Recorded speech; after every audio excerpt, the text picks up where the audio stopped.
because they help in digestion, they help in absorbing all the vitamins that you need, they help to fight off diseases, and also to regulate your mood. Hang on a minute, did you just say mood? Exactly. So your gut is not just, eating, Not at it's all. everything. Not at all. Ooh. In actual fact, interestingly, 90% of your feel-good hormone, which is your serotonin, is produced in the gut. Alone. Today, we are talking everything about something that really affects everyone. We all experience, but it's rarely talked about: gut health. That bloated feeling, that stomach aches, that food sensitivity. We're really going to be looking right into our digestive system and how to support that waistline to get slimmer. And to help me unpack this conversation is our very own Dr. Joyce Emefah Addo-Klah, who is a general practitioner once again. Many years. I'm always excited to be here. Amazing. Right, let's start from the top. So, what do we really mean when we say gut health? Great question, Betty. So, when we talk about gut health, it simply refers to how well your digestive system is functioning. I know we all love food. Everyone, you can't live a day without eating, except if you're fasting. But you can't live. We all love good food. We all love good food. So, especially when you're in Ghana. Exactly. So gut health simply refers to the functioning of your digestive system. And when we talk about the digestive system, we are simply referring to your stomach, your intestines. Interestingly, digestion actually starts from your mouth. And so from your mouth all the way to your esophagus, which is the tubular duct that connects your stomach to your mouth. Okay. And so digestion starts in the mouth. As you're chewing, the saliva. Exactly. There's an enzyme in it called thyme, and it starts breaking down the starch. So digestion actually starts in the mouth. That is why even how you chew your food is very important. You don't rush through your meals.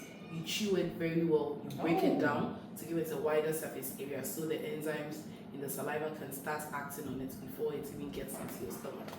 So you know what? I'm such a slow eater, and I always feel guilty when I'm at the table going, I'm doing yourself a lot of good. Oh, wow. It's better than rushing through your meal. Okay.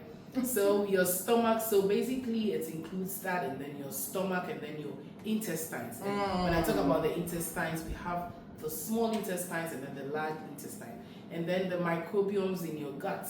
So all the trillions of bacteria and microorganisms that you have in your intestines that help you with breaking down your food or digesting your food, and then churning it through certain processes, and then it's ending up being waste products, and then you bringing it out.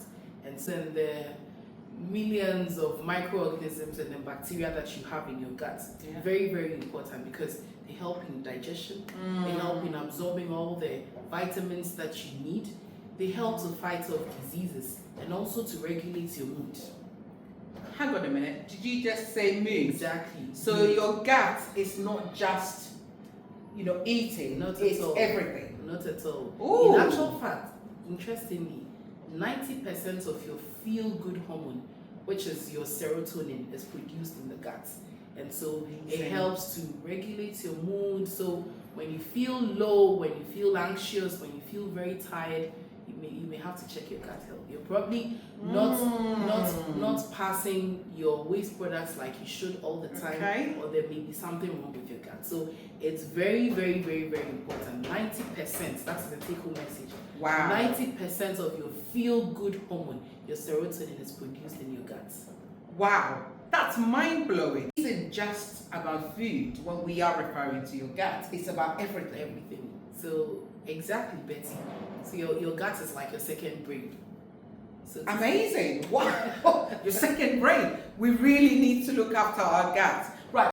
So, Dr. Joyce, what are some of the signs that shows us that your gut might be struggling? Right. So there are several signs. If few of which we are going to discuss or mention. Yeah. And these signs include constant bloating, or what we say gassiness. You know, you constantly feel bloated, you feel you have so much gas in your abdomen, and it's very, very uncomfortable. And then irregular bowel movement. And so for some people, it's as simple as constant constipation or diarrhea. Right. You need to seek medical help. If you are constantly constipating, I mean, when you eat, you're supposed to digest, and then you have waste products that are supposed to come out all the time. And so if you're constantly constipating, you need to seek medical help. And then I've spoken about diarrhea. And then food intolerances and then sensitivity. For some people, you know, there's a way of listening to your body. You eat something and then immediately you feel bloated. Like for the people who are lactose intolerant. Okay. You know, with milk, the moment they take any dairy product, they feel bloated. They belch a lot or they pass a lot of guts. So that's one of the sign or the symptom to look out for. You know, telling your body that you need to pay attention. Of course, if you're eating something all the time and it's not going down well with you, means you need to eliminate that from your meals, right? And then skin issues. You know, if your gut is unhealthy, it tells on your skin. Wow. You know, if you've gone through a period where you've either purged or you've had a laxative to just clear your gut, there's something that tells on your skin. Your skin looks so radiant. So for people who are constantly having acne or constantly having eczema, apart from the other symptoms you may want to look out for, gut health is also very, very important. Wow. So if you're constantly breaking out, if you're constantly having eczema, then it means you need to pay attention to your gut health as well. And then constant, you know, brain freeze or brain fog. You know, I always tell people there's something called postprandial stupor.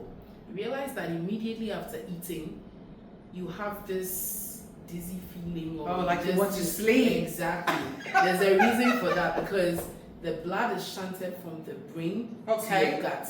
And so that sudden switch just makes you feel like, oh, I need to find somewhere to sleep.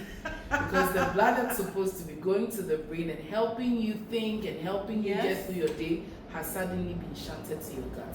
And so you need to find somewhere and sit, and then that's why for some people, they realize that right after eating, they cannot concentrate on their work. And so they need to work, and then later on find something to eat. Is that because they're overeating? Because that's what I thought. Like maybe you've had too much to eat. So blood, you need more blood to get to the gut. So that's got to do with portions. Exactly. Oh. And so if you're storing a lot in there and you're not passing it out, you have waste products, you are going 3 days, 4 days, 1 week without passing your waste products, it leads to constant brain freeze and fog, because there's something about your balance that is off. And so bad breath. Sometimes you think you're doing all the good oral hygiene and then all that, but sometimes it may be coming from your stomach. An organism as simple as H. pylori, which is a bacteria that is gotten from food, you know, that has an association with peptic ulcer. It can be as bad as it giving you bad breath.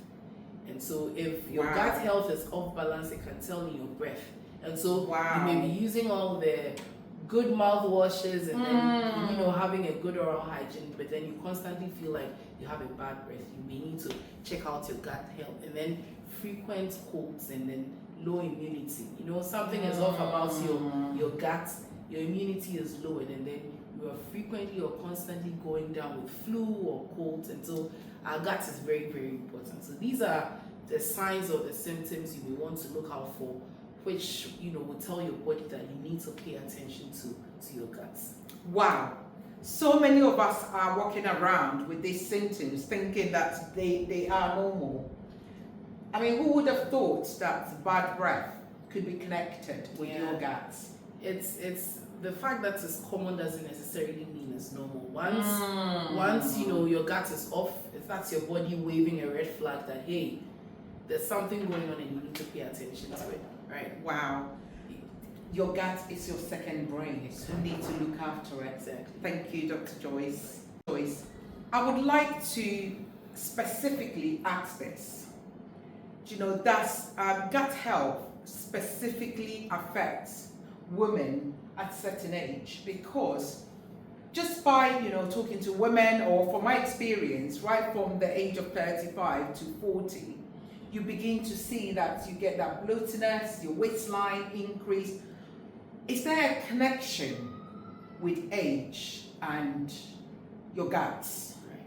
There absolutely is, Betty, especially for women, age 35 and then above, hormonal changes and then all that. And then you realize that with all the hormonal changes that happen in women, yes, after the age of 35, it leads to a shift in, your gut microbiome.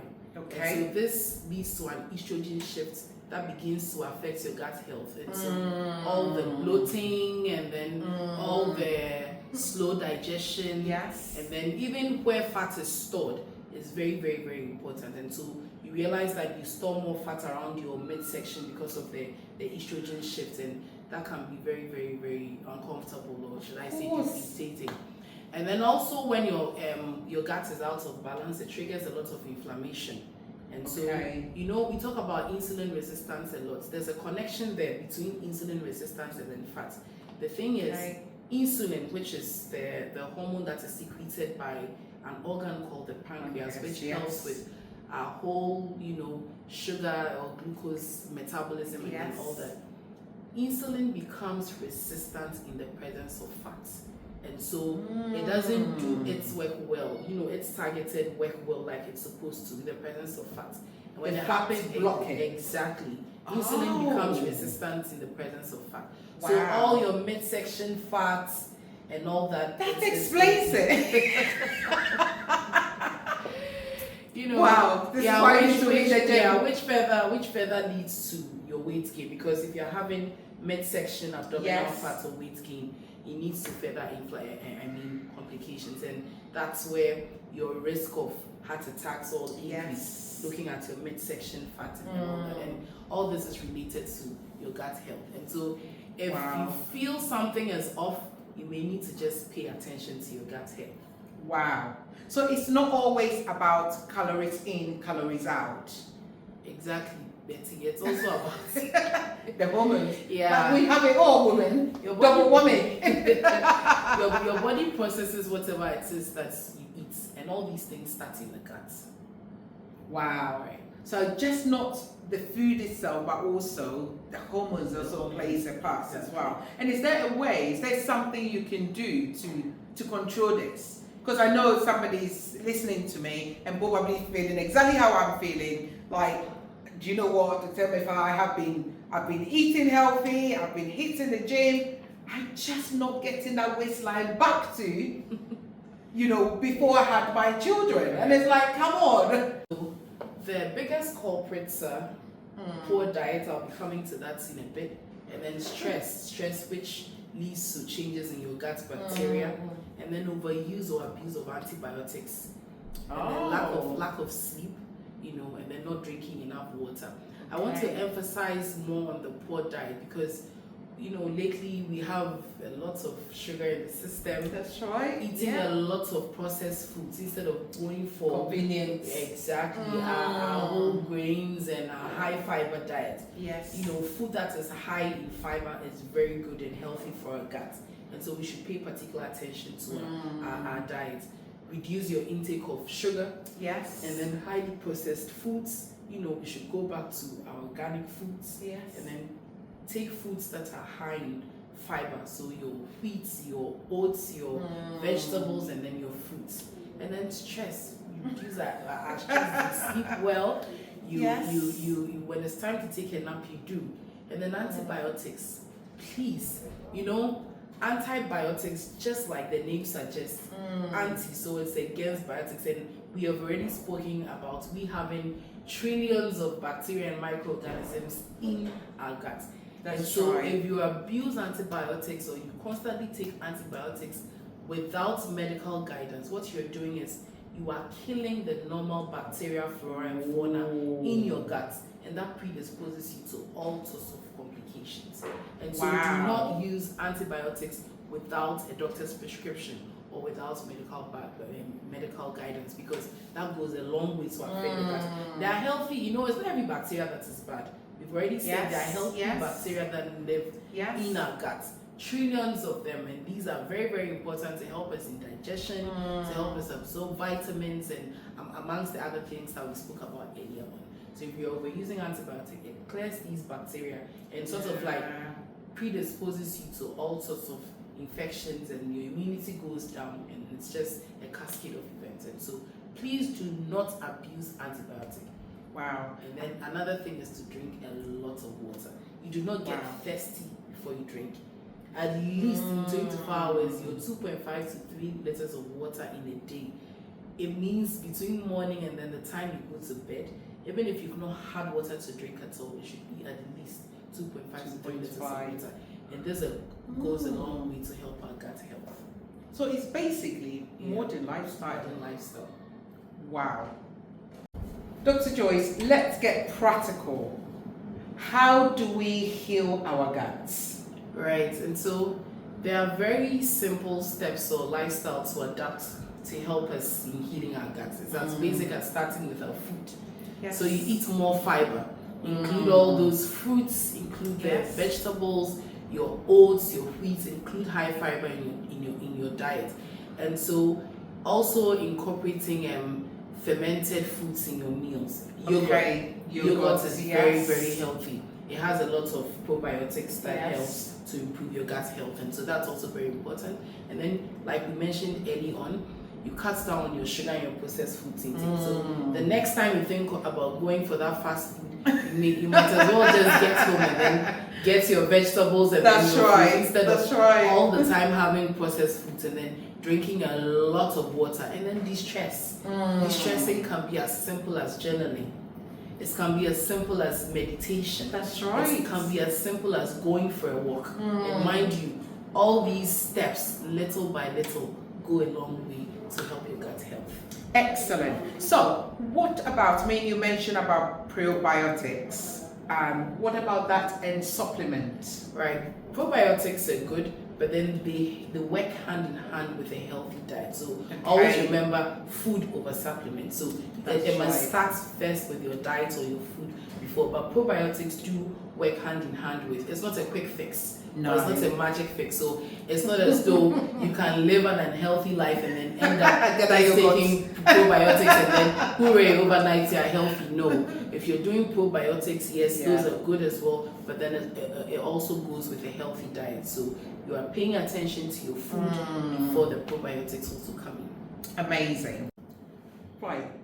Dr. Joyce, have you had real success stories when it comes to healing your gut with any of your patients? Absolutely. I had a patient who was constantly having breakouts, acne. And she always felt bloated, she always felt fatigued, her energy levels were always low, and it was making her moody, constantly making her moody. So she complained about the bloating, she complained about the fatigue, and then the acne. We sat down, looked at her meal plan, her diet, and then we got the dietitian involved. And so we worked on that, and then we added probiotics to her diet, and then sleep. I recommended very good sleep. She was sleeping within 3 months, and I must hasten to add that within the period, because she was above 45, I encouraged her to get a colonoscopy done. And so, we talk about colon cancer and its complications. So I just, recommended that she does a routine colonoscopy or a screening colonoscopy. And it would interest you to know, with a colonoscopy, you go through a preparation, which includes you taking laxatives to clear your gut system. And afterwards, she came to me and just told me, Dr. Joyce, I feel so good. I've been getting very inflamed joints. After doing the gut cleanse, she felt very good about herself. Her energy levels had just come back to normal. Amazing. And she just knew that something was definitely off with her. Her skin had cleared up within 3 months and she was looking very good. Incredible. Right? Wow. Certainly, our gut is our health.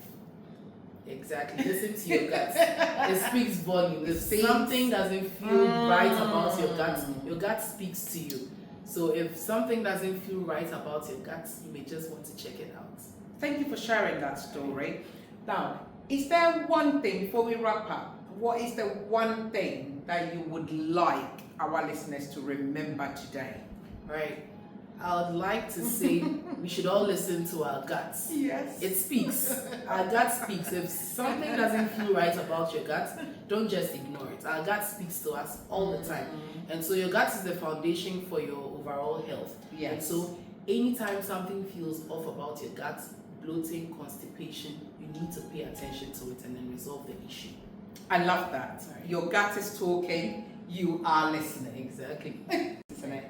If you have not listened to the previous episode on high blood pressure, I would highly encourage you to go and listen.